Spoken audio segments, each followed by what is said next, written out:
everyone, welcome back to Father and Daughter Podcast with myself, Ria. And myself, Mem, the father of Ria. Co-writers and creators of The Only Way We Knew, a crime psychological thriller based on true events. Before we get into it, hallelujah, that is brightening up a bit.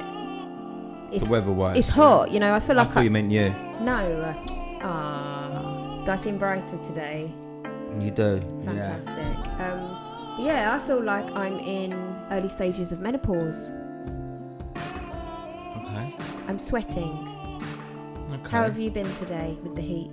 I've been alright. Yeah? You've got aircon though at work, haven't My you? shop's got aircon. I've got a fan. I'm alright. Sorted. I'm sorted. Fantastic. I'm happy to hear that. I'm not. So we're back again for yet another podcast. Last episode we spoke about racism. Me and Dad had a surface level conversation about our ideas of racism, whether it still exists today.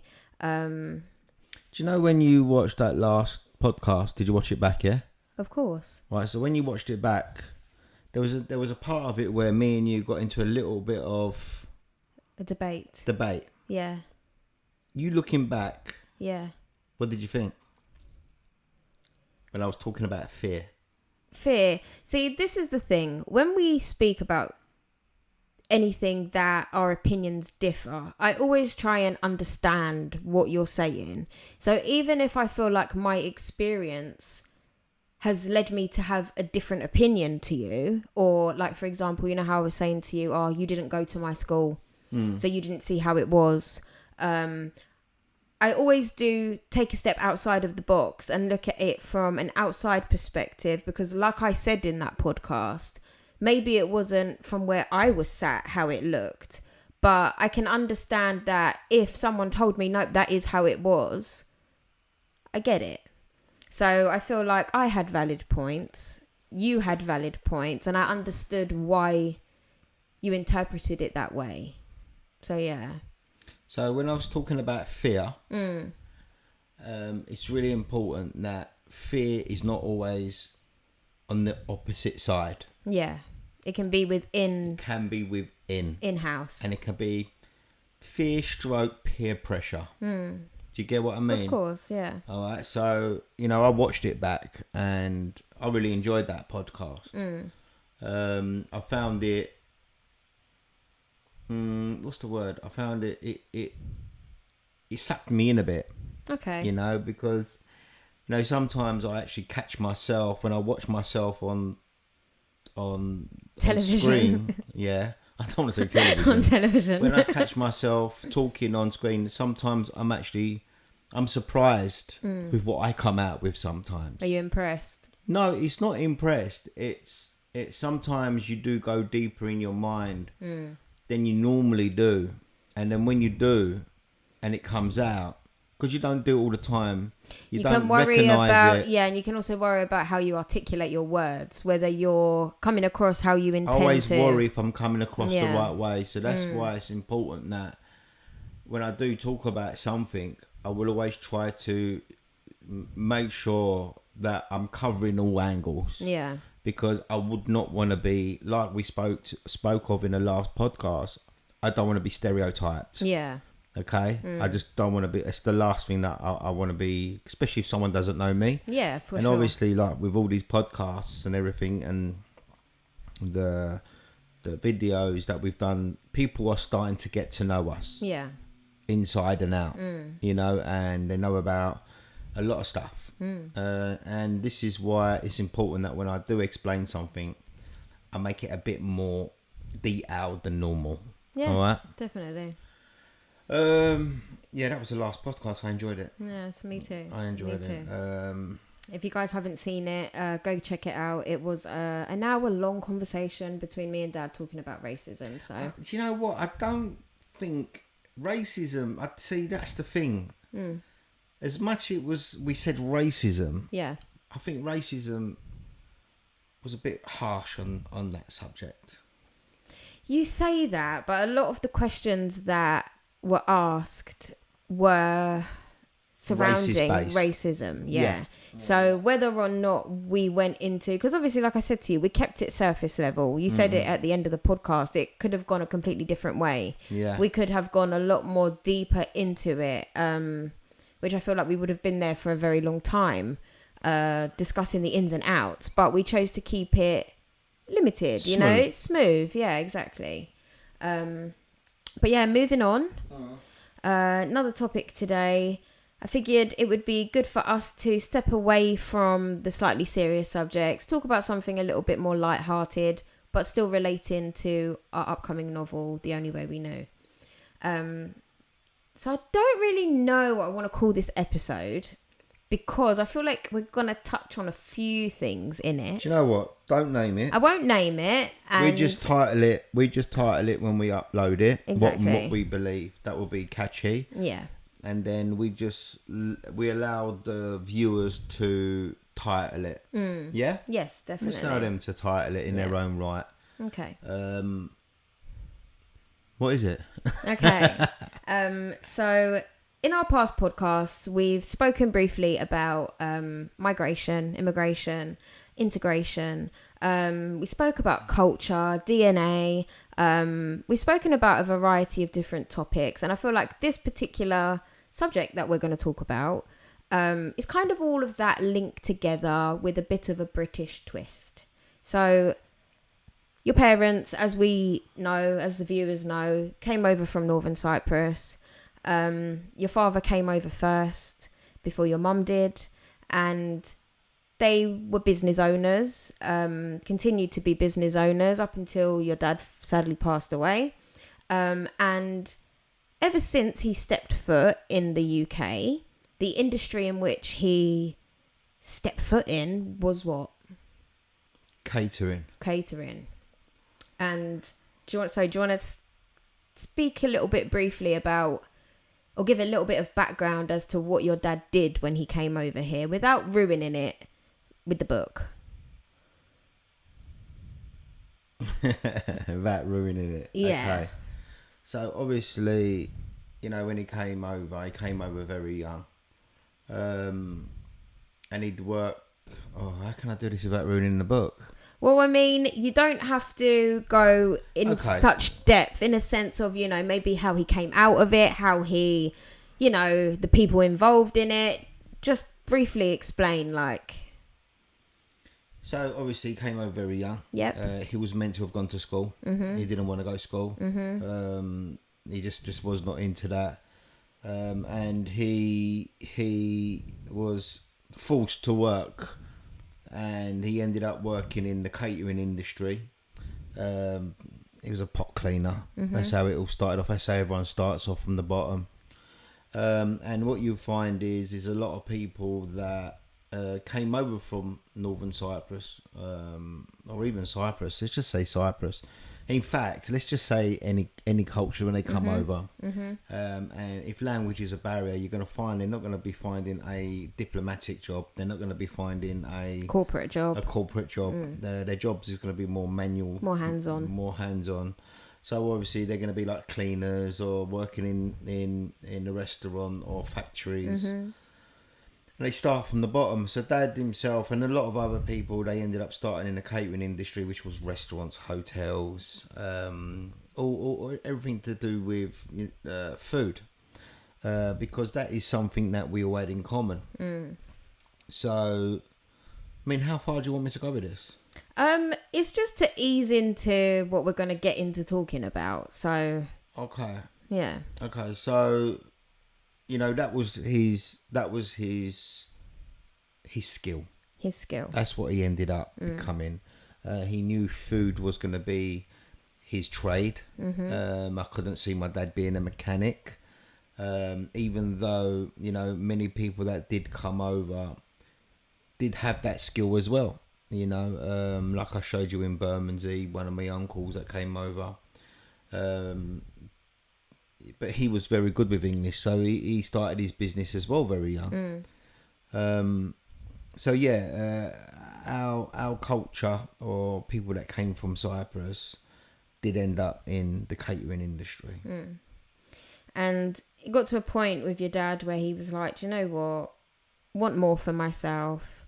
I want to see where I can go with all of this, given what background I have, working in the catering industry and whatnot." So what did he do next? Right, so an opportunity came up, and in remember when I say to you about London is safe, and all the other guys probably heard in like previous podcasts is that you have to create opportunities, and opportunities don't come all the time. So an opportunity had come along where they a calf, and that was the one that was in Bermondsey. Yep.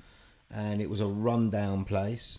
I go into detail in the book with it, and Mum and Dad end up taking over it. And you got to remember, being in a cafe, you got to remember it's not a Michelin star restaurant. No. All right, it is. Everything's on a grill and in oil. Dirty, greasy. As they call it, a greasy spoon. Yeah. So it was a great opportunity. But it was an opportunity that entailed a lot of labour. Yeah. It wasn't easy for those guys because one, the language barrier was okay by this time. They'd learnt quite a lot of English. They learn how to get by and communicate with people. Obviously, back then, you're forced to be a quick learner, so you can't hang about. You have to learn quick, and they were thrown into it, and they took this opportunity, and it was a great opportunity for them. Yeah. So that was their first step, and that was 77 Grange Road in Bermondsey. Yeah. So if you guys haven't seen the Bermondsey documentary, I do advise you go and give it a little watch.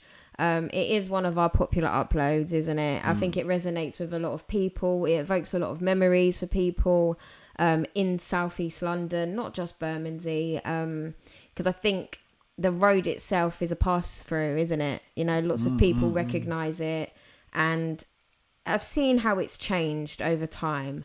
So yeah, lots of insights in that video. Go and check it out, and obviously the full story will be in our novel. You know that a lot of I can only talk as Turkish Cypriots, Greek Cypriots as well. Yeah. They would have fallen into the same sort of thing, coming over, having an opportunity, and a lot of them took on these businesses. Yeah. A lot of them because you notice that obviously within each different ethnic background, they take on or they have businesses that are in the similar, what would you call it, field. So it's a level of business. Yeah, if you think of that needs a level of intelligence. Yeah. So if you think of like Turkish people owning businesses, what often comes to mind? You've got like cafes, kebab shops, barber shops, fish and chip shops, dry cleaners, ice cream vans, which in itself is a really great way of integration because it's such a heavy stamp on British culture today. Do you get what I'm coming from?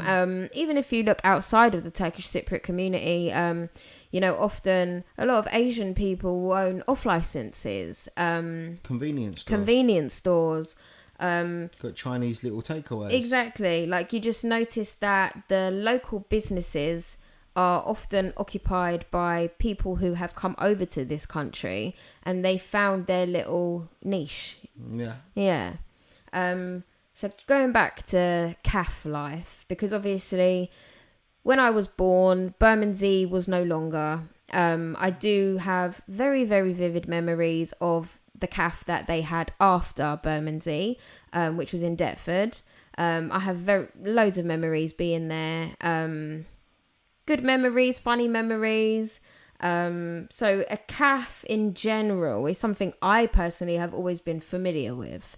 But how was that for you growing up in that environment? Because in Bermondsey specifically, you lived right on top of the CAF. Yeah. So you spent a lot of your time in there, no? Like I explained in the Deptford documentary, was mum and dad, when they had Bermondsey, the calf, you know, they ended up selling it. And dad himself at that time, he took over property across the road. As well as he took over property across the road, dad himself went into something that he'd never gone into before. Yeah. And he ended up going into the ice cream business. And he ended up opening up an ice cream factory, which I don't mention in the book. No. There's reasons why I don't mention it in the book. But yeah, so dad ended up going into the ice cream business. He opened up an ice cream factory. It became pretty successful in its own right, grew rapidly. It was very niche. I can honestly say, you know, my dad and his business partner, you know, when you actually think about that time, I'm going to get to the question you spoke about, but what I have to do, I have to bring you along with it. That's why, like I say, I'll break it down for you. So when dad opened up the ice cream factory, growing up in this ice cream factory was another amazing time. For you For personally? me, yeah, because you got to remember I was young at that time. Yeah. So you can imagine I'm walking into like Charlie and the Chocolate Factory. Because I could describe it as like, for example, going to cash and carry with you. Going like, yeah, Yeah, it's you're just like, I can remember walking in there and feeling like, oh my god, I'm in Narnia. You know, like something no one else really sees. It's like a behind the scenes. Yeah, thing. and you go in and there's these huge, massive products of all these different things, and you are like, I can just remember being in amazement when I'd go there. So I understand where you're coming from. So I can remember being in this ice cream factory, and my dad himself, my dad, you know, you got to remember, it was the first time, you know, we're used to Napoleon, I think it's Napoleon ice cream, which was strawberry, vanilla and chocolate. The odd lemon ice in an ice cream van. My dad ended up bringing 24 flavours to the high street. Okay. All tropical flavours. I mean, it's amazing what he actually did with his partner. He was well ahead. Magnums weren't even out at that time. It was just a Cornetto. So when dad went into this and he was growing rapidly, it was in all the restaurants. So I'm trying to give you the scale and the vision of the business that he had at the time. You know, they had five delivery vans going out. They had X amount of convenience stores as well as restaurants. And growing up in this factory, every day that I woke up and I went there on my Saturday and my Sunday, I loved it. I'd walk in, I could smell pineapple, I could smell mango, I could smell papaya, I could smell chocolate, vanilla, almond, pistachio, and it blew me away. And I was right in the heart of it. I was helping him to create this amazing product that hadn't hit the UK yet. So dad himself was doing really, really well at that time. And then so I was young at that time. I was only about 14.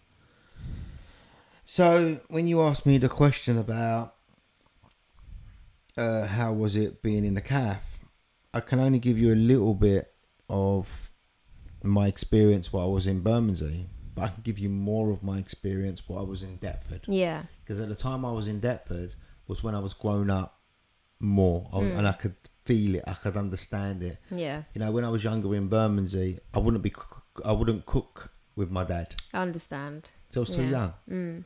But you know, the shit hit the fan with the ice cream factory.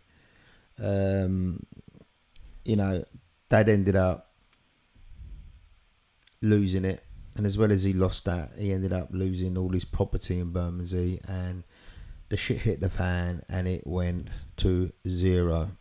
And you got to remember everything that we've spoke about, all the hard work and everything, you know, they had nothing. They were absolutely skint. Dad had literally a mental breakdown. He fucked off to Cyprus. The drinking got out of hand and it just went absolutely mental. So you can imagine I'm talking to you about this amazing Narnia, Charlie and the Chocolate Factory, to literally sitting at home watching my mum crying all the time. Yeah. Like what's happened, all our hard work's gone down the drain. I'm just giving you how it was. That's a little bit funny though, him leaving her after that's all happened. Yeah, bye. Like, I'm going to Cyprus. I've just literally like ruined our foundation. It's really important because we spoke about addiction. Yeah. You know, I never saw my dad someone with an addiction. I just saw my dad like to have a drink. Yeah. And when I look at dad and I say, now as a grown up, I can look back because I know more and more wiser. I can actually say my dad had an addiction. Yeah. And all my uncles can sit there and say he did have a bloody addiction. My aunties can say that. We all can say that. And if we can't say that, there's a problem. And that addiction had a byproduct that was not good. Yeah. And it was impulsive decisions. It was impulsive decision. He couldn't hold on to things. He couldn't maintain things. And whatever he gripped, he would lose. Yeah. But as well as that, you know, my dad, like I explained to you that day, we sit here and we talk to each other about certain things and different issues and whatever. Would I have been able to talk to my dad about it? Did my dad ever suffer from mental issues? Could he not face it? Did he not want to face it? And he ended up fucking off to Cyprus and escaping. He ran away from it. But at the time, you just saw him as your dad. I just saw him as my dad, just like you, saying he ran away. That's how I saw it. Yeah. But looking back, if I sat him down now and I said, Dad, what was wrong? Please, now, if your mind is clear, tell me what was wrong. He'll say, I had a breakdown, man. Yeah. You don't know you're having these things until you come out of it. So anyway, that whole shit hit the fan. And, you know, my mum and dad, they were apart. Remember I said they split up? That's what happened. It went on for a long time. How long was he in Cyprus for? Ooh, he was in there for a while. Yeah. It was, I would say it was there for a good 8 months. Okay. And then it was here trying to hold the fort and bring up 2 kids, you know, and it wasn't easy. There was no money, no nothing. But what I'm trying to get to is life in a calf. Yeah. Because there must have been a turning point in Cyprus where my dad had to come back and face the reality. And my mum invited him with open arms. Yeah. And said, come back. Let's start again. Yeah. Let's do it. And it was the time when you was born. So when you was born, my mum saw me and said, he needs help. Yeah. So then ended up opening up this cafe, and it was a beautiful, beautiful time. Yeah. In Bermondsey, we just arrived in Bermondsey. Mum had just found this opportunity. Dad had lynched a deal with him, and this is the Deptford Cafe. This is the Deptford Cafe, and it all just fell into place. They took me on as well, and it just runs smoothly. Yeah. You know what I mean? And I loved working in that cafe. What did you love about it? Oh, the community. You know, it was a beautiful community. Working with your family. As much as it's, you know, it's beautiful, it has this shit going on as well, because I created a lot of problems in the cafe. Myself, I created them. Because I had turmoils going on myself, you know, and at that time, you know, you don't realise these things, but it was a beautiful, beautiful thing being growing up in it. And it was, people out there will relate to it, you know, that have come from sort of like a migrant background, and parents have ended up establishing themselves and opening up businesses, and they've worked alongside to help them because we wasted so much money and so much time. We lost it all. We got to make it all back. Yeah. And just the hustle, the bustle, the growth of it, the input, the commitment, the love, the partnership, the unity, you know, the togetherness, you know, all the hardship when we're starting again was just beautiful. Yeah. It was absolutely beautiful. I can imagine. And I loved it. I loved it. Absolutely loved it. Because I've got some memories of that cafe. So I like remember when we were younger. Well, when I was younger, Layla was younger. Kyra wasn't born at that time, and we were going through a little bit of financial problems. Who was? You were. Okay. Not me, but you were, so I was. Okay. And obviously the cafe was in Deptford, but we were all the way over in Croydon. And I can remember more than once this happened. Do you remember? It was like, shall we go down the cafe and eat dinner? That's how hard it got for us. Yeah, so we'd end up going down there. Nobody knew. No one knew. No one knew. You get them burgers out. Do you remember, on the grill? I'd be having a full English breakfast. I'd put everything on. Yeah, and we'd have our dinner. Do you want the truth? Go on. I totally forgot that. No, I remember it very clearly. I totally forgot that. Yeah. I remember we were starving. It was like, what should we do? Trust me, we were so I had hungry. no money, no nothing. But I loved it at the same time, you know, because obviously everyone knows you're a barber. You have a barber shop. And it's up to you whether you want to go into detail about what you've done in the past legally, not illegally, all your legal business ventures. But before you cemented yourself with barbering and it foundated itself as a brand, you did do other things. And those other things I got to see firsthand. May I mention? Yeah. So from outside the box, in your mind, especially as a child, there's certain environments that you go into and you don't know what goes on behind closed doors. And only until you're in that situation do you realize how great it is. Like getting an ice cream from an ice cream man. You just go, I want a 99 with a flake, get some sprinkles, a little bit of sauce, whatever. But to go in the back of the ice cream van and physically like make that ice cream massive and, you know, put whatever you want on it and there's no limits. Like you could do what you wanted. I found that really great. So they're kind of memories that I have with you. And even just like the whole behind the scenes of everything, even with that calf specifically, like I can still smell the back room, you know, like that little, what would you call it? A storage room? Yeah, I can still smell it. I still can visualize it, even though it's been years since we've stepped foot in that place. Look, as much as I'm in the barber shop now, I've done a lot. You have, yeah. I've done a lot. Yeah. You know, the ice cream vans bought me my first house. You know, I hated that job. Yeah. I hated it. Why? It was just the worst fucking job I would have ever had. Because you're out in the morning. I never saw your mum, so you got to remember, like back then. What area was it that you done the ice creams in? We done Bromley. Bromley. Yeah. Great memories. Great memories. In the way of the situations that I got myself into, but you know, done the ice cream vans. They bought me my first house, and you got to remember. There was a lot of money to be made back then. There was money on the street, and that was legal. You know, I was going out making money. I was grafting, and you know, when I think about it, you know, I never liked that job. No. I was getting home late. You know, it gets dark at 9 o'clock. I was selling ice cream till 8:30. By the time I'd get home, clean the fucking machines. I wouldn't even fucking clean the machine sometimes. I'd do it in the fucking morning. I just thought I need to get out of here. Sweating in that fucking van. But there was money. There was money. And I was making a good money.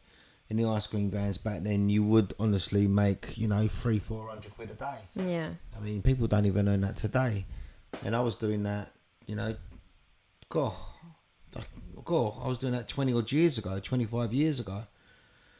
So you can see how the Turkish community got into these things. It was very, you know, it was addictive because there was good money behind these things.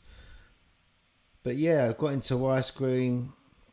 You know, I've had sandwich rounds. I've had cafes. I've had other previous barbershops. You know, I had, God blimey, when I think back, you know, as much as having gardening companies, I had a building company. Fucking Done hell. it all, ain't you? Do you know what? I had stalls. Yeah. I had stalls. I can remember that this one that I had was in Additon, and I applied for a stall in the market, and I was doing bread. Would you believe it? Bread. Right. And there was only one reason why I was doing bread, and I hate to say this, and I don't want to say it, but this is how I just become Desperate. And I had a link in Sainsbury's. Did I ever tell you? No. I had a link in Sainsbury's, and what he used to do was clean out all the bread in Sainsbury's at the end of the night, and what they used to do was throw it away. But I gave him 20 quid every time. I said, don't fucking throw that away. Give it to me. He goes, what are you going to do with it? I said, just put it in a trolley and leave it in the yard. So there was a back of Sainsbury's, and this was in White Horse Lane in Croydon. Right. Yeah, no, the Sainsbury's where Selhurst Park is. Yep. That one there. Right. So I was to give him 20 quid, and he to bring a trolley load of bread out that was on its way out. So in the middle of the night, I used to drive down to Sainsbury's, jump over the fence, and I had black bags on me, and I'd fill up all the black bags with bread, tie them up, then throw them back over. So is this like Hovis, or are we talking like their bakery bread? It was everything. Everything. It was everything. And you know what? He'd surprise me sometimes because he'd have 5 or 6 donuts and the croissant and this and that. And I was like, oh my God, they're going to I used to love it. I used to eat them. I was like, fucking hell, I'm starving. And I used to get them back home, and I was with your mum as well. And she used to like it as well. We used to repacket them, take them out of the packets, Yeah. put them inside the packet, repack them, and put a fresh date on them like they'd been baked that morning. So I used to go up early on Addington Market, go up there and set them all up. And we done really well. It got to the stage though, if the weather was warm, it was hell. Okay. The next day they'd be bringing the bread back. I think you got the wrong date. Yeah, they'd be go, excuse me, mate, I don't know what's up with your bread, but it's rock gone hard. green in one day. The yeast is like... Yeah, it went green. I was like, shit. And Jokes. I done really well, but that's how we ended up making money that way. You know, and it got to the stage where, you know, I was even having sandwich rounds as well. I was Why does apple pie come to my head? Because in Addington Market, I had this stupid idea of apple pie and custard. Right. I've got apple and And cherry it didn't pie. work. Yeah, it didn't work. It Right. didn't work. Fucking hell, even though you say that now, we ended up doing a cake stall in Hayes Market, which done well. And we opened all the packages up and saying they were homemade. And Yeah, they weren't. Yeah, they weren't homemade. They're homemade. We made them last night in the factory. And it weren't. I was just buying them down Deptford Market.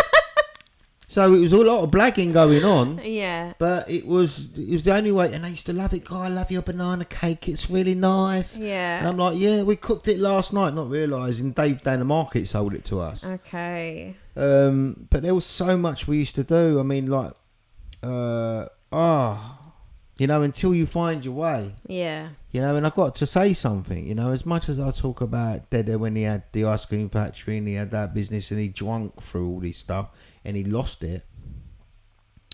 The reason why I had so many businesses, all my businesses would have been very, very successful in their own right. None of them survived because I was taking drugs at the time. That's the only reason why. I was losing the plot. It's like you had the idea. Had the idea, had the euphemism. Yeah. I had you the had push. multiple things on your side. You've always been very ambitious, you know. Yeah. You've always wanted to make something out of nothing. Yeah. But I guess your lifestyle choices at the time, everything was short-lived. Everything was short-lived. Yeah, like it. I used to buy ice cream vans and strip them. You know, I used to buy them and strip them. What, to sell off the bits Sell and off the bobs? bits and big money in it. I used to buy cars, do them up and sell them. God, the things, I mean, like the things I used to do, apart from, this is legal stuff. Yeah. And on top of all the legal stuff, I was doing the illegal stuff. And this is why, you know, I always thought to myself, there's got to come a time I find something. Yeah. And the reality of it was the true business was to find myself first. And the secondary business would fall into place. Yeah. Because nothing lasts if you're addicted to something. Yeah. That is your business. It's like you could look at... It's interesting because it's not like you could have looked at your dad and taken his life experiences and wisdom and learnt from that. Because like you said, at the time you were unaware of the fact he has an addiction. Yeah. He may have, you know, suffered mentally with nothing severe, but, you know, a bit of anxiety, a little bit of like, you know, you get what I'm trying to say. So Yeah. you almost had to learn by yourself when in reality it's like... My role model was my mum. Yeah. My role model was my mum. So how many things has your mum done? My mum's just the same. Yeah. My dad, as much as I say he had an ice cream factory and he had this and he had that, he was pushed by my mum. My mum drove him to be, we come here, we must do better. Do you understand what I mean? So my mum, and still to today, is my role model. You know, she's just an utter class act. Yeah. Unique. I don't know, and I don't think I'm ever going to know any woman like my her. mum. Yeah. And that's why I have to say, she's got her bad sides to her. But trust me, man, Yeah. you're not going to find a woman like her. And she doesn't open up to anyone. Yeah. And this is why there's a lot of people out there that can misunderstand her. But she's like, they don't know me, man. And that's what I love about her. You know, and I think I get that in myself as well. Yeah. You know, I'd love to have her on a podcast one day. Mehmet, Back in the day. what you got to do? Yeah, is- save your money. She goes to me, you got to be solicitor. Because when you get older, She's not Chinese, Ria. good job. Because she does. Oh. Yeah, but she does. She's not Chinese. Do I sound Chinese? Ah. You got to get good job, Ria. Meet good man. And Rich man. rich man. Meet rich man and you'll be No. okay. She's not like that at all. She'd say to you, you don't need a rich man. You You- do it yourself. Fuck the man. Go get a job. Yeah. Yeah. But yeah, so have you got any memories of anything regarding any business that you've had, anything that sticks out in your head? I've got 100. Right. What one sticks out in my head? Go on, tell some. Okay, I'll tell you one. Yeah. Right, so it's the first one that's come to mind because you said ice cream vans. I ain't spoke about an ice cream It can van. be anything, you know, So- whatever you did. So with the ice cream vans, it was me and my cousin. Yeah, we used to run Bromley. Okay. I had one section, he had another section. He had an ice cream van, I had an ice cream van. And we in Bromley at that time, no one would come When in you say Bromley. Bromley, you mean like Downham and stuff? It started from Downham and worked all this way up into Sundridge. It went into Hayes. We went all the way up. We hit up near Chislehurst, past Chislehurst, up into Plastow. And so you can imagine, it's a hard graft, up and down fucking roads like a donut. I think about it. Ding, ding, ding, ding, ding, ding. I know the tune. Them's here. No. I know the song. What? I remember I used to go to bed And it would and it be was in still your going head. off. It was still going off in my head. I think that's why I got tinnitus. Do you reckon? No, it ain't. Okay. And it was just got that fucking chimes used to do my head in. Anyway, getting back to this. So I used to do one area, my cousin used to do another area, and trust me, we was ruthless. We was fearless and ruthless. And we got to remember, we was at an age where I wouldn't even fuck about with myself. What do you mean? I wouldn't argue with myself. I was scared I'd get punched in my mouth. Oh, if you were somewhere, okay. That's how I was. And my cousin was the same. My cousin was, he was going through the same experiences as me. Losing his head. Dislodged. Unhinged. Stoned. Huh? Stoned. Stoned out of it. Oh, we was just like off key. Anyway, we was just trying to find ourselves. But we had these ice cream vans, and I had like one section of Bromley, he had another section of Bromley. And trust me, no one would come into Bromley. They would fucking get it. Anyway, there was this specific one day, I can remember, I've gone out, I finished my school, I've gone out, I started going round, bang, bang, bang, bang. I sold a couple of ice creams, 99s here and there, and I was like, oh, it's a bit slow today.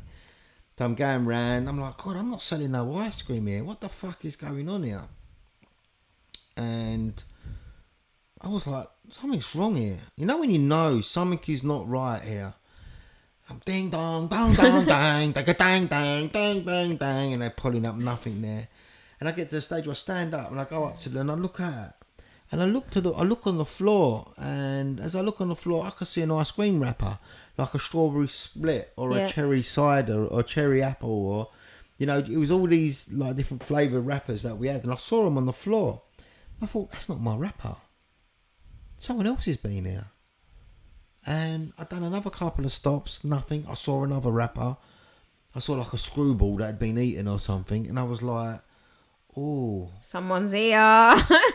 someone's on my rounds. So literally, I think I put my ear out the window, and in the distance, I could hear a different tune. Right. Dang, dang, dang, dang, dang. And I thought, oh no, someone is on my rounds. Anyway, so I thought, fuck it, bang bang, diesels, 250 CF, whatever it's fucking called, Bedford, puffing smoke out. I go looking for them, and I'm listening for the sound as it's getting louder. I see a kid. I said, you seen another ice cream van? He went, yeah, I see him. He's round the corner. Ma'am, the ice cream man. And I was like, fire. I'm like, what? Anyway, I was fuming, absolute fuming. So I've gone round, bang, and I could hear it. And all of a sudden, I've spotted him. And there was an ice cream van on my round. So I can remember I've gone steaming up. And I don't know who it is. I don't know anything. But I know I've pulled up beside them. I've lost the plot. Okay. And I've got out my van.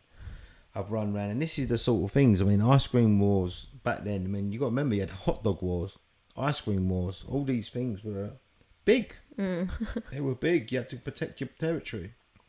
So, even though I spoke about back in the day when I talk about racism, I won't allow someone to take the piss out of me.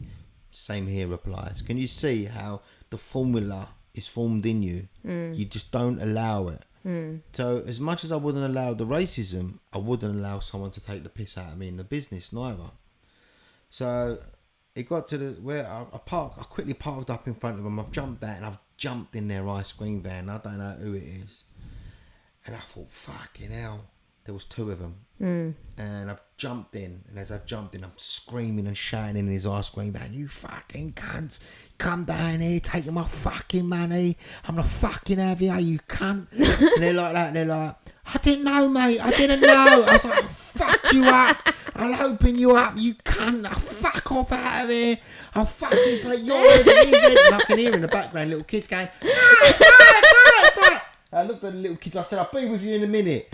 Anyway, I tell you what, I went into one. You can see they shit themselves. And I was like, I threatened them. You know, come down here, take my fucking cream, you fucking man on my manor, you cunt. I went right into one. Anyway, they were like, all right, mate, I'll go. Anyway, the thing was I've done half a round and I ain't made no money. And then when I looked to the right, do you remember we used to have the cash drawer? Do you remember the cash drawer? The money drawer? Yeah. He had exactly the same one in my van. And I thought, I'm going to open that. Right. And I was in his van. Right. And so what I did was, I thought, you come down here, you took my fucking money. It's my fucking round. Who do you fucking think you are? You come down here again, I'll fucking smash you and I'll burn your fucking van out. Typical words. Yeah? Anyway, I've opened the drawer. I've seen all this money. Right. I go, that's my fucking money. Yeah? That's my fucking money. You come down here, that's my fucking money. So I took the money out. And I thought, he's done pretty well. I thought, you said he took this. This is my fucking money. He's gone, I don't take it. I said, I'm fucking taking it, mate. I said, all right. I left him a score. I put the rest in my pocket and I jumped out. Anyway, they've gone, the car, they're fucked off. Anyway, bang, bang. I've carried on, done my round. At the end of the day, I've come back and I parked up the van. And as I parked the van, my cousin's finished his rounds and he used to pass through to see how I got on and everything like that. All right, cuz, again. I said, yeah, not too bad. And I totally forgot about what happened with him. And as he's forgot, he goes, these fucking... He said to me, I had these comedians on my fucking round today. I said, well, what happened? He goes, I was going around driving. I saw rappers on the street. I weren't making no money. He goes, I heard chimes. Yeah. So I went round, I jumped into the fucking van, I grabbed one by the fucking head. Who, he did? Yeah, he said, I grabbed one by the fucking head, and he went, you get off my fucking round, on my fucking manor, I'll fuck you up, you cunt. And he said, I turned to the little kid, he goes, I'm fucking out of here, I've only been here one day, I've nearly got my head kicked in twice. He said, mate, I felt sorry for him. He said, one of them started nearly crying. He goes, I fucked them off out of it. And I was like, oh, fucking hell. Yeah, that was one thing. So you was always getting yourself into situations like that. You know, I enjoyed it. Because one, I knew I could handle myself. And secondly, I wasn't scared. Yeah. I was protecting my shit. But stories go on. The stories go on and on. I mean, look, I could have made that story up. Do you know what I mean? What were the odds of that, though, eh? Huh? So when you had your altercation with them, they still continued. They went to another Bromley. They didn't go home. Yeah, they went to another Bromley. And my cousin said, I grabbed him by his fucking neck. He went blue. And he said, when he turned around, he said, He said, "Yeah, I went, I've only started today. Oh, bless. It's my first day and I've nearly got my head kicked in twice." Joke. I was like, "Oh, fucking hell." I never told him. I never told my cousin that. But, yeah, I ended up taking his money, though. So, yeah, that was a good times. I hear you. But I was always in these situations. Yeah, I think Always. it's what comes with That sort of job. that sort of job. Yeah. When you're mobile, you've always got to be wary of stuff like that. And Yeah. he wasn't the only Even when one. you've got like a shop and stuff, you know, like you never know who's going to walk through your door. You know, like, yeah, maybe, okay, out of a month, 3.5 weeks, same people, same routine, same thing. But then you're going to get a day where it's like something out of the blue has happened. You know, like even in the barbershop, like I can remember, I wasn't there, I don't think, but I can remember like when that woman came in, do you remember? And she like picked up your cutthroat. Do you know what I'm talking about? Like that don't happen every day, but every now and then you will get a situation that will happen and you're a little bit like, shit, weren't expecting that today. Yeah. But I think that is just what comes with... There was even one time in the barber shop. I'll tell you now. So, I've never said this before. I don't know if I should say it. Go on. Do I know? I don't know. Go on. Spill the tea. Shall I? Go on. Okay, so I was in the barber shop. No, it wasn't a barber shop. It was the coffee shop. Remember when I had the coffee shop? I was in the coffee shop. And it was a Saturday morning. And so when I looked down, I'm going into zone. Okay? So it was a Saturday morning. Fellas walked in. He said, "Oh, can I have a croissant and a cup of coffee?" I got him a cup of coffee and a croissant. Lovely guy. Asked me how I am and everything. He was a lovely kid. He was a bit older than me. Bit more tonka. And whatever. Boom, had his coffee, boom, and left. Following Saturday, he comes in again, exactly the same. Cappuccino, cup of coffee. Cappuccino croissant. Cappuccino croissant, sorry. He comes in the following Sunday and he orders a cappuccino and a croissant. And then when he goes to pay, he never had no money. And he went, "I'm so sorry. Do you mind if I bring it in next week?" I was like, "Yeah, that's all right, mate. No problem. Bring it in next week. That's fine." And right, this is no lie. The following week, he walks in, and he looked different this time. He had a different face on him, and he had a folder on him. And he sits down, and he went, "Look, I got that money for you. Can I have a croissant and a cappuccino?" I was like, "Yeah, do that." Bam, bam, bam. I thought, "Oh, lovely. I'm going to get Double. money for two coffees and two croissants." So we started talking and all that, and then it come to the end, and he goes, "I've got to have a word with you." I was like, "Okay." He went, "You see that folder?" I was like, "Yeah." He goes, "I work for customs." And I was like, "Okay." Then he went to me, "I know through my intelligence, through my work, I know what you're up to." Right. Well, certainly. That's what I said. I went, "What?" You're like, what am I up to? He went, "We know you're involved in a big narcotics network." I went, "Do you?" He went, "Yep." And he goes, and he was a big geezer. He was a big fella. And he went, "But I can all put it away for you. I can get rid of it all for you." And I was like, "I don't know what the fuck you're talking about, mate." And he's gone to me, "I can get rid of it for you. Right. I know you're not going to tell me, but we know." Right. And in my head, he actually started to make me convinced that I was in it. Yeah. I was like, You know, what do you know that I don't know? "Am I in it? Am I in it?" I was like, "I know I sold a bit of puff last week, but I'm not in no big fucking network." And he was like, "We know about you, and we know you go down for a long time. Right. But I'm here to help you out." And I was like, "How are you going to help me out then?" He goes, I'll let you think about it. You pay me and I'll help you. He said, I'll let you think about it. Right. I said, in what way you think about it and help me in what way? I've got nothing to do with what the fuck you're talking. He goes, well, you're not going to tell me you are you? And I went, right. So he was trying to play mind games with you. You got to remember, I'm sitting there thinking I'm going to get double bubble on my croissant and cappuccino. Yeah. And he's pulled out with this. He thinks I'm part of a drug cartel network that's fronting the whole of South East London. Yeah. And I was a bit like gobsmacked. He got me thinking.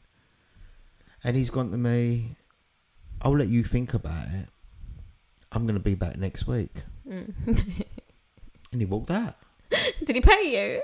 He didn't pay me. But do you know where I was so like taken shocked, aback. like taken back? And he'd gone. And I was like, what the fuck has just happened here? And I was just lost, dazed and confused. Did you go paranoid? I did. Yeah, I can imagine. Got to remember, because I was doing gear back then. So I was a bit anxious, like it got me thinking. I started thinking about all the things you've done in the past. What have I done? Have these all caught up on me? I thought, nah. But he'd gone. Yeah. All week it'd play on my mind. Saturday turns up. Guess who walks in? He walks in. And this time, he looked fucking tonk. Right. He looked like a bit of a unit. And I was like, fucking hell, what's going to happen here now? So he's walked in. He said, can I have a cappuccino and a croissant? I went, nah, you're not having a cappuccino and a croissant. He went, have you thought about what I told you? I went, no. He went, well, you should do. I said, I don't need to think about nothing. He's gone to me, well, you need to think about it because I'm here to collect some money. And I went, you're not getting no money out of me. He went, I am. And at that moment, I had a knife in the back of the coffee shop, big knife. And do you know what I did? I sat it there. Yeah. Because I knew he was going to come in. Yeah. So I've grabbed the knife. No, I didn't. What I did was I walked up to the door. Yeah. And I closed the door. Right. And I locked it. Yeah. And I said, you're not leaving here, mate, now. Yeah. He's gone to me, well, I come here to collect. I said, you're not collecting nothing. Yeah? Whoever you fucking work for, you got it fucking wrong, mate. I sell coffee, and that is it. He went, we know about you. This guy. Yeah. He went, we know about you. And I was a bit like, what the fuck's this geezer talking about? Is he alright? Well, at that moment, Ray, I lost it. Yeah. Just kicked in. Again, remember when I told you what they said? Don't allow someone to take your thing. I've tripped out. You fucking cunt. You come in here and you fucking give me all this chip and all that. You fucking think this, you know, fuck all. This, that. And I could see his back was going like, fucking hell, he's going to lose it. I said, you got to get out of my fucking shop. He goes, I'm going to come out. He says, I'm going to come back. What the hell? He said, I'm going to come back. And I was like, oh, fucking hell. But I've went into him so much. Anyway, he's left. And I've watched him walk up to the DLR. And I'm sitting there. I thought, nah, I've got to put this to an end. So I've gone back. Remember I said the knife, yeah? I've grabbed the knife. I've pinned it up. I put the knife in my jacket. And I've locked the door. And I've run up to the DLR. You know the DLR? Yeah. And he's walking up the stairs to the DLR. Yeah. And I was walking. I went, oh, you, come here. So I've gone like that. I've switched the knife round, yeah? He's looked at me and goes, what are you fucking going to do with that? I'm like, fuck you up, you cunt. Yeah? He's gone to me, what are you going to do with it? I'm going to fucking slice you. Yeah? I said, you come in my fucking shop, mate, ever fucking again, I'm going to fucking stab you in your neck. Yeah? Fucking hell, Dad. I swear. I said, I'm going to stab you in your fucking neck. Yeah? You keep out of my fucking shop. And I tell you now, you got the wrong fucking gaff. Yeah. I know who you're looking for. It's not here. Yeah. Yeah? You need to fucking know where you're going. Anyway, he's gone. I threatened him. Now, when I threaten someone, I threaten them, Ray. Yeah? And about 3 days later, he comes back into You're the shop. joking. No. I thought, I'm going to have to stab him. You didn't threaten him. I think I best turn enough. into a drug dealer. Just to prove him right. He's come back in the shop. Yeah. And he went to me, I'm sorry, pal. I was like, why? He went, I got the wrong place. I thought he was going, I'm not well. No. He came in and he said, I've got the wrong place. Right. I said, come on, fuck off, mate. Get out of here. I don't want to see you here again. Yeah. Did you ever see him again after that? Again, no. Jokes. Yeah. Wow. Yeah. So that happened.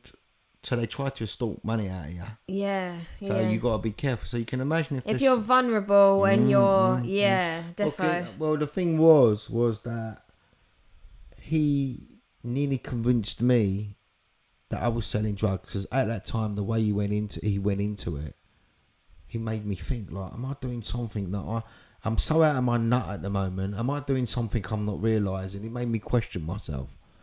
But yeah, and these are the sort of situations you end up in, just whatever.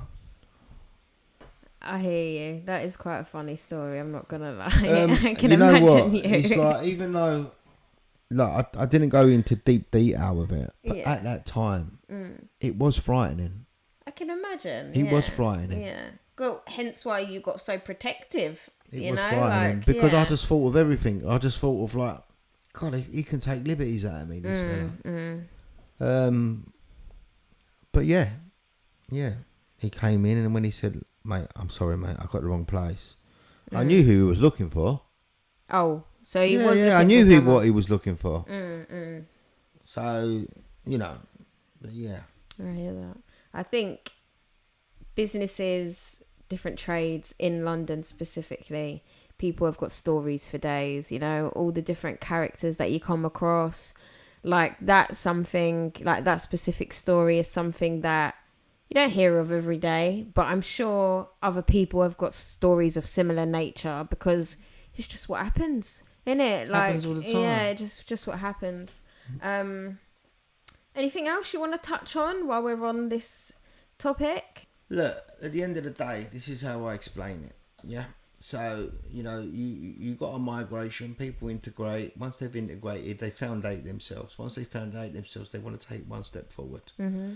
When they take that one step forward, it's creating opportunity. And opportunity comes, they grab it, whatever it may be, a corner shop, Chinese, coffee shop, people going to mini cabins, whatever, chip shop, laundrette, dry cleaners. Turks, I can only talk for our Turkish community. They like it because it's less paperwork, manual work, creates money. That's it, creates cash. These are cash businesses. So it's very easy for them. So all they've got to do is make sure they get up and do their job properly. So when they're doing that, us as kids, we see it. So you can imagine mum and dad coming home every night and counting a load of cash on the table every single fucking night. Counting money. You understand? So you as a kid, you look at it, you watch it, you look at it. It gives you that bit of taste of money. When you go out with your mates and you hear kids go, oh, how do I make money? I want to make some money. I'm like, my mum and dad are fucking smashing it. They count every fucking night. You wouldn't tell people that. But you'd know it. But you'd know it. You'd see it. So you'd learn. You'd have the taste of it. You'd get hungry.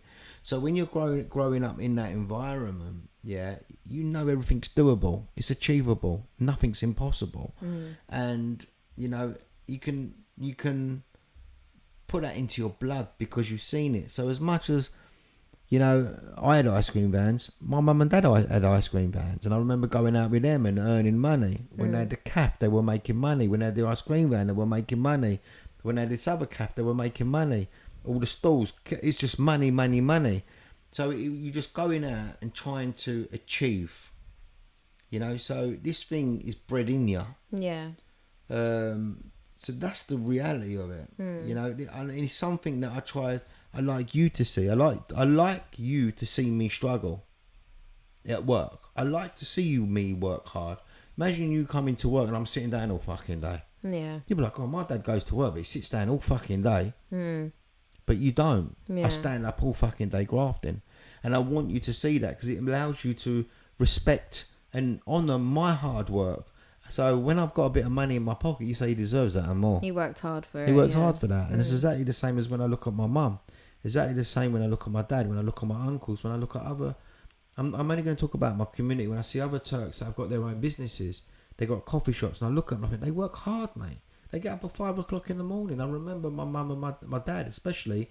I used to get up with him. We used to go meat market. We used to go veg market, fish market. This is at 4:30, 5 o'clock in the morning. And I used to love it. And he used to love taking me. He used to show off. I remember putting his white jacket on, giving it all the large. Hello, Dave, mate, I'll have 3 boxes of the mushrooms, tomatoes, and I used to love it, walking around with a trolley. I used to stand on it. So all these things you learn.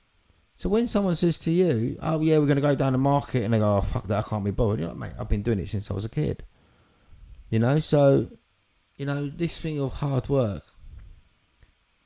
it comes natural to us. You understand what I mean? It comes natural. We want to dig an hole, we dig an hole. I mean, when I first met your granddad, your mum's dad, he couldn't believe my work ethic. He could not believe, still to today he couldn't believe it. He was like, I can't get over that, man. Now, he used to go to work and he wanted to get home as quick as possible. I wanted to go to work and earn as much money as possible. And he couldn't work it out. I was like, no, mate, we need the money. Yeah. You do have 2 different... completely different outlooks. And it's all about mileage. We see it as mileage. The more hours you put in now, the less hours you put in later on. And that's how we see it. So if we can graft now while we're in our youth, the more we can enjoy it later on. That's the reality of it. Definitely. So everything that I've told you, all the jobs that I've done, work-wise, you know, there's always been, you know, there's as much as it's been fun, it's been hard. Of course. You know, a lot of stress behind it because there was a money need behind it. And that's, you know, the money need behind it was I tried to keep you guys afloat, keep the house paid, this paid, that paid, like any other man out there. And that's why I struggled to keep it up, and that's why I did turn to illegal stuff. You know, I'm not going to go into it because I want you to read the book, you know. But the stuff I did was, I loved it. I fucking loved it. All right, we'll wrap it up. I've enjoyed today's conversation. Have you enjoyed it? Yeah. Been a bit different, but it's always nice to like strip it back to There's basics. so much I could say. I'm sitting here now thinking things are popping in your head. Yeah, and it's just like, you know, I actually look back as a kid, and as much, and this is really an important point, you know, as much as I talk about addiction, domestic violence, you know, we talk about all these things that are pretty traumatic and have a big impact. I loved my childhood. Yeah. I loved my childhood. You know, I loved being brought up. When I think back, I'm so proud of the environment that I was brought up. It brought me and taught me so much to who I am today. Yeah. You know, I did get wrapped up into things that I shouldn't have done, drugs and bits and pieces like that. But it's a learning point, isn't it? 100%. You know, and it just took me a long, long time to learn. And that's what I regret. But as a childhood, my family, you know, we were so tight-knit. And I see all my uncles do the same. I see my aunties do the same. You know, when I talk about Bermondsey, and my mum used to go and work in the toy factory, you know.